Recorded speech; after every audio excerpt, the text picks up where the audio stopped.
Hi guys, I am Kalim. You are watching Feel the Biology. Let's try to feel biological science.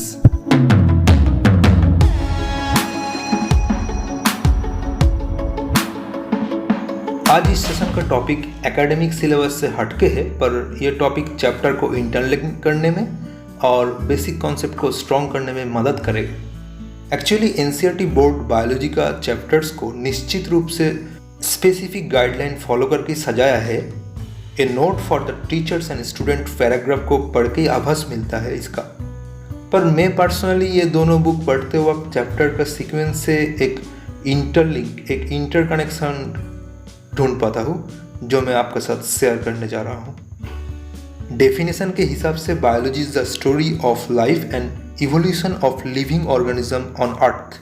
Life क्या है, living organism किसको बोलते हैं, ये सब लेकर यूनिट फर्स्ट का पहला chapter the living world. Millions species से बना बायोडाइवर्सिटी में जीव को चिह्नित करना एवं श्रेणी में बांटना ये बहुत जरूरी है लाइफ एंड लिविंग ऑर्गेनिज्म को साइंटिफिक स्टडी करने के लिए, जिसकी चर्चा बायोलॉजिकल क्लासिफिकेशन में किया गया। अभी तक हमने जीव को चैप्टर फर्स्ट में डिफाइन किया और चैप्टर सेकंड में क्लासिफाई किया ताकि आसानी से साइंटिफिक स्टडी कर पाऊँ। American ecologist R.H. व्हाइटेकर का 5 किंगडम क्लासिफिकेशन से फाइलोजेनी के अनुसार पहला प्लांट किंगडम, उसका बाद एनिमल किंगडम, उस हिसाब से एनसीईआरटी में चैप्टर थर्ड में प्लांट किंगडम एवं चैप्टर फोर्थ में एनिमल किंगडम को एक्सप्लेन किया। अगला सेशन हमने बायोलॉजी का डेफिनेशन के ऊपर चर्चा किया। अगर ये सेशन आपने अभी तक नहीं देखा, नीचे डिस्क्रिप्शन में लिंक दिया हुआ है, जाके देख सकते हैं। डेफिनेशन में descriptive view and analytical view के ऊपर चर्चा हुई थी। एनसीईआरटी का ये 4 चैप्टर यानी unit first diversity in the living world descriptive view को एक्सप्लेन करता है। अब हम ऑर्गेनिज्म को साइंटिफिक एनालिसिस करने के लिए बॉडी का बाहर से अंदर तक जाएंगे। जीव का एक्सटर्नल फीचर मॉर्फोलॉजी एक्सप्लेन करता है। प्लांट का मॉर्फोलॉजी चैप्टर 5 में मॉर्फोलॉजी ऑफ फ्लावरिंग प्लांट से प्लांट टिश्यू को स्टडी एनाटॉमी के अंदर होता है, जो चैप्टर 6 में है एनाटॉमी ऑफ फ्लावरिंग प्लांट। ऐसे ही चैप्टर 7 में स्ट्रक्चरल ऑर्गेनाइजेशन इन एनिमल, इसमें फ्रॉग, कॉकरोच एवं अर्थवर्म का पहले मॉर्फोलॉजी बाद में एनाटॉमी डिस्क्राइब किया गया। साथ में हिस्टोलॉजी का basic portion animal tissue topic से दिया।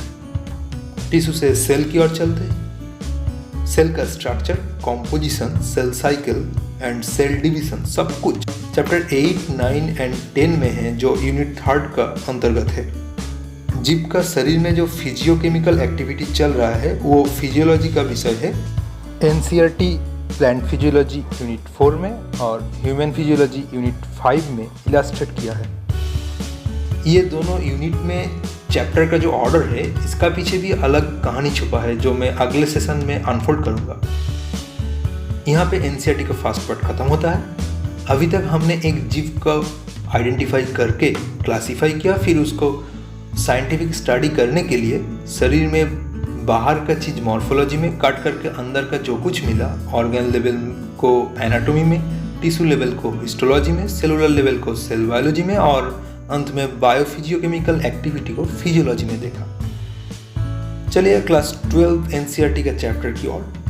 दुनिया में किसी भी प्रजाति का एग्जिस्टेंस जारी रखने का बायोलॉजिकल तरीका है रिप्रोडक्शन। जो जीव morphologically, anatomically and physiologically active रहेगा वही रिप्रोडक्शन कर पाएगा। इसलिए यूनिट 6 में एनसीईआरटी रिप्रोडक्शन को डिस्क्राइब किया। रिप्रोडक्शन की वजह से वंशगति का जो सिलसिला जारी रहता है, उसका साइंस को समझने के लिए यूनिट 7 का चैप्टर नंबर 5 एंड 6 में जेनेटिक्स है। वंशगति में जीन जैसा इनहेरिट होता है, ऐसा जीन के अंदर वेरिएशन भी आ जाता है, जिसका अल्टीमेट रिजल्ट इवोल्यूशन है, जो यूनिट 7 का ही चैप्टर 7 में है। लाइफ क्या है से लेकर जीव का इवोल्यूशन तक सब कुछ साइंटिफिक स्टडी करने के बाद जो नॉलेज मिलता है वो हम लोग जनहित में इस्तेमाल करते हैं। Unit 8 biology in human welfare and unit 9 biotechnology, इसके बारे में चर्चा करते हैं। अभी तक हमने सिर्फ जीव को लेकर चर्चा कर रहा था, अब ये जीव उसका आसपास में मौजूद सारे जीव और परिवेश का साथ क्या इंटरेक्शन है ये इकोलॉजी समझाता है।